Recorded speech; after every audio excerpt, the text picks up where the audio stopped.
Hello guys, fourth chapter की question bank आपके लिए लेकर आ गए हैं।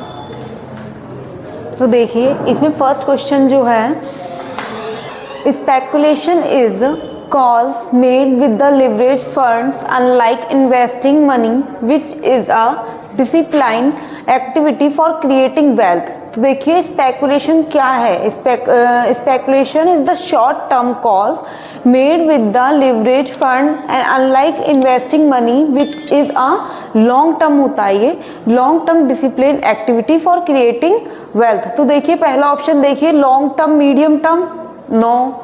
सेकंड है लॉन्ग टर्म शॉर्ट टर्म, ये भी गलत है। थर्ड है शॉर्ट टर्म लॉन्ग टर्म, तो ये जो है बिल्कुल सही है। एंड फोर्थ है long term and long term, तो पहला ही हमारा थर्ड ऑप्शन बिल्कुल करेक्ट होता है। और करेक्ट है इसमें कि शॉर्ट टर्म लॉन्ग टर्म, यानी कि speculation is short term call made with leverage funds unlike investing money which is a long term discipline activity for creating wealth.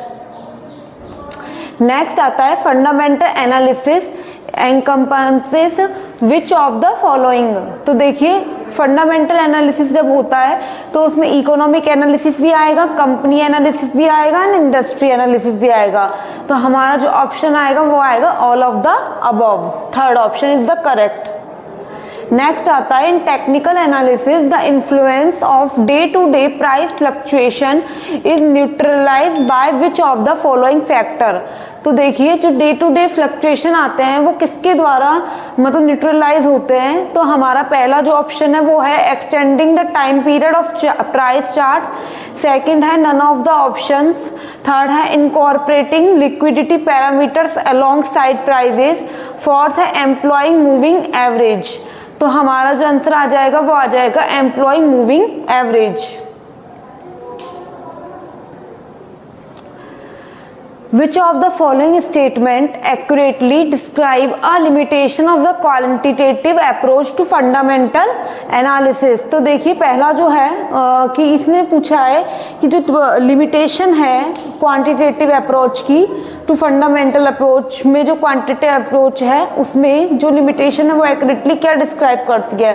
तो पहला है quantitative approach is not suitable for analysing the economy, second है effectiveness of the quantitative analysis in forecasting the future is constrained by the changes in accounting standard, business structure and regulation। तो हमारा second option मुझे बिल्कुल सही लग रहा है। And third पढ़ लेते हैं एक बार, investing in an intuitive art with the minimal opportunities for the quantitative analysis, ये बात भी गलत है। And none of the option तो गलत है, तो हमारा सेकंड ऑप्शन बिल्कुल करेक्ट होता है। नेक्स्ट आता है what is the level called from where price tends to find some hold as it is going down. तो देखिए मतलब वो कौन सा प्राइस लेवल वो होता है जहाँ पर जो है मतलब अगर कोई चीज़ प्राइस नीचे जाने लगता है तो जो कौन उसको होल्ड करता है। तो यहाँ पर आ जाएगा technical level, no. Support level, no. Resistance, no. Support level is the correct option, sorry. Support जो होता है वही जो होता है उसको होल्ड करता है। अगर कोई प्राइस जो होता है वो लगातार नीचे जा रहा है तो सपोर्ट जो है उसको होल्ड करता है। नेक्स्ट आता है line charts, bar charts, candlestick chart assist chartist in the identifying. तो पहला आता है ट्रिगर्स फॉर द बाइंग और सेलिंग अ स्टॉक, सेकंड आता है रिवर्सल्स ऑफ ट्रेंड्स, थर्ड आता है all of the option and fourth आता है ट्रेंड्स। तो हमारा जो होता है इसका फर्स्ट ऑप्शन ही बिल्कुल करेक्ट लग रहा है मुझे। ट्रिगर्स होते हैं फॉर द बाइंग और सेलिंग अ स्टॉक। नेक्स्ट आता है technical approach is to forecast the direction of prices through the study of pattern in historical data price and. तो देखिए हिस्टोरिकल प्राइस एंड इसमें क्या क्या आ जाएगा, volume, trend, time span and direction. तो हमारा जो करेक्ट ऑप्शन आएगा वो आ जाएगा वॉल्यूम। यही हमको क्या बताता है, प्राइस की जो फोरकास्ट डायरेक्शन होती है वही हमको बताता है। Through the study of the pattern in the historical data जो होता है उसके बेस पे प्राइस एंड वॉल्यूम। नेक्स्ट आता है what is the objective of active investing. देखिए एक्टिव इन्वेस्टिंग जो होती है उसका जो है रियल ऑब्जेक्टिव क्या है। तो देखिए एक्टिव इन्वेस्टिंग का जो है to earn a rate of return above the border asset classes, to constantly evaluate every securities in the investment portfolio. Third है to buy securities priced below their fair value, and fourth है to identify securities that are priced above their fair value. तो इसमें जो है active investing जो होती है तो किसी जो है to identify the price to earn rate of the return. Just wait, let's wait. Yes, it is the. तो इसमें जो आएगा वो जो है to identify security that is the price above their fair value, तो ये बात भी गलत है। And to buy securities price below the fair value, ये बात भी गलत है। And to constantly evaluate every securities in the investment portfolio, ये बात सही है। ठीक है, बॉर्डर एसेट क्लास ये भी गलत है। नेक्स्ट आता है what is the main strategy followed in the passive investing. देखिए पैसिव इन्वेस्टिंग में क्या आता है, investing in the board set of security that represent the asset class. तो एंड नेक्स्ट आता है buying and selling individual securities based on analysis. Third है identifying securities that are price below their fair value, ये बात भी गलत है। And constantly evaluation of the every securities in the investment portfolio, ये बात भी गलत है। तो इसमें आएगा कि investing in the board set of security that represent the asset class, ये क्या होती है, पैसिव इन्वेस्टिंग। नेक्स्ट आता है what is important for a fundamental research analyst to conduct research on the economy, industry and company. तो इसमें आएगा कि research what is the importance for a fundamental research analyst to conduct research के लिए on the economy, industry and company पे। तो किस चीज़ की उसको इम्पोर्टेंस होती है, to track action taken by the competitor, to visit the company's facility, ये बात भी गलत है। To obtain through sight into the company's business and profitability, तो ये बात बिल्कुल सही है। नेक्स्ट आता है what is the difference between the insider information and the mosaic analysis. तो देखिए मतलब इन दोनों के बीच में इसने जो है डिफरेंस पूछा है। तो पहला है insider information involves visiting the company's facilities, while mosaic analysis involves the speaking to industry expert. ठीक है, सेकंड ऑप्शन है कि insider information is obtain from the annual report, while the mosaic analysis जो होती है वो इन्वॉल्व होता है परफॉर्मिंग सेकेंडरी रिसर्च, ये बिल्कुल सही है। And insider information is the material non-public information, while the Mosaic analysis involves collecting information from the different sources, ये बात भी गलत है।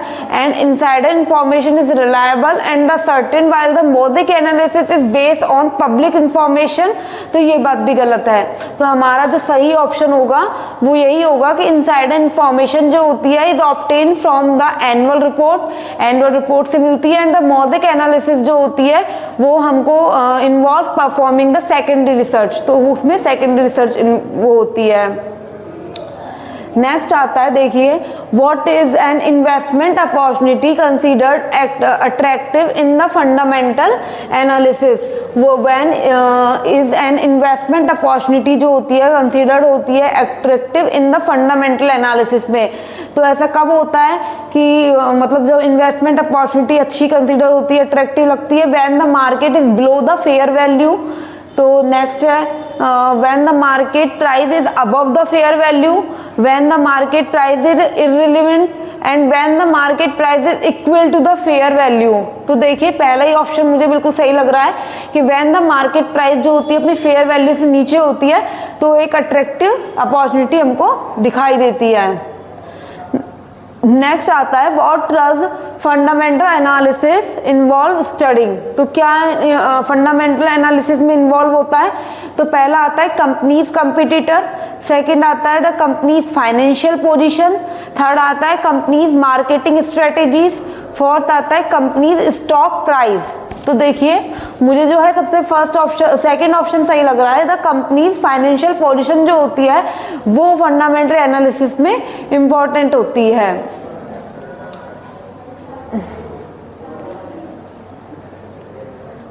नेक्स्ट आता है what aspect of the fundamental analysis focuses on the companies management and government. तो company के management and government जो है वो what aspect of the fundamental analysis जो होता है वो फोकस करता है कंपनी के मैनेजमेंट पे एंड गवर्नेंस पे। तो ये किसके अंदर आते हैं? कंपनी एनालिसिस में। तो हमको पहले सेकंड ऑप्शन बिल्कुल सही नजर आ रहा है, industry analysis, company analysis, economic analysis या मार्केट एनालिसिस। तो हमको सीधा पता लगा है कंपनी के मैनेजमेंट गवर्नमेंट से रिलेटेड, तो किस में आएगा? Company analysis. नेक्स्ट आता है what is the major limitation of applying a pure econometric approach in fundamental analysis. तो प्योर इकोनॉमिक जो है मतलब एक मेजर लिमिटेशन जो होती है of applying a pure econometric जो अप्रोच होती है फंडामेंटल एनालिसिस में, तो किसकी क्या होगी? तो देखिए first option studying the relationship between the price moves and volume, next आता है availability of the comparable information, third आता है रीडिंग चार्ट्स एंड फोर्थ आता है एक्स्ट्रा प्लॉटिंग फ्यूचर अर्निंग्स। तो मेरे अकॉर्डिंग इसका जो सेकंड ऑप्शन बिल्कुल सही लग रहा है कि availability of the comparable information. Next आता है what makes past data less useful to compare with the present market condition in the fundamental analysis। what makes past data जो होता है वो less useful होता है to be compared with the present market condition, present marketing condition में in the fundamental analysis में। तो देखिए फर्स्ट ऑप्शन जो है changes in the accounting standard and business models, second है quantitative and qualitative studies, third है regression of the historical data and fourth है technical analysis. तो बताइए इसमें कौन सा ऑप्शन सही बिल्कुल लग रहा है? हमको इसमें जो ऑप्शन सही लग रहा है वो है changes in the accounting standards and business models. What should investment decision B based on. तो कि इन्वेस्टमेंट डिसीजन जो होते हैं वो किस पे बेस हो सकते हैं? पहला आता है रैंडम गैसिंग, कि हमने कुछ भी ऐसे गैस कर लिया, उस बेस पे भी नहीं होता है। नेक्स्ट आता है फ्लिपिंग एक कॉइन को उछालना, ये भी गलत है। लिसनिंग, किसी फ्रेंड की एडवाइस सुन लेना, ये भी गलत है। एंड फोर्थ है availability of the comparable information, that is the correct option. कि अवेलेबिलिटी जो होती है हमारे पास एक कंपेरेबल इंफॉर्मेशन की, तो वो ज़्यादा बेटर है। नेक्स्ट आता है what can influence investment decision. देखिए क्या चीज है जो कि इन्वेस्टमेंट डिसीजन को इन्फ्लुएंस कर सकती है? तो पहला आता है बिहेवियरल बायसेस, तो ये बात गलत है। सेकंड है कि it adjust the predicted price changes from the duration to reflect curvature. Next है लक एंड फोर्थ है पॉलिटिकल इवेंट। ठीक है, तो हमारा जो है इसमें मुझे नजर आ रहा है तो सबसे राइट ऑप्शन जो है वो है बिहेवियरल बायस। बिहेवियरल बायस जो होते हैं वो हमारे जो इन्वेस्टमेंट डिसीजन होते हैं उनको इन्फ्लुएंस करते हैं।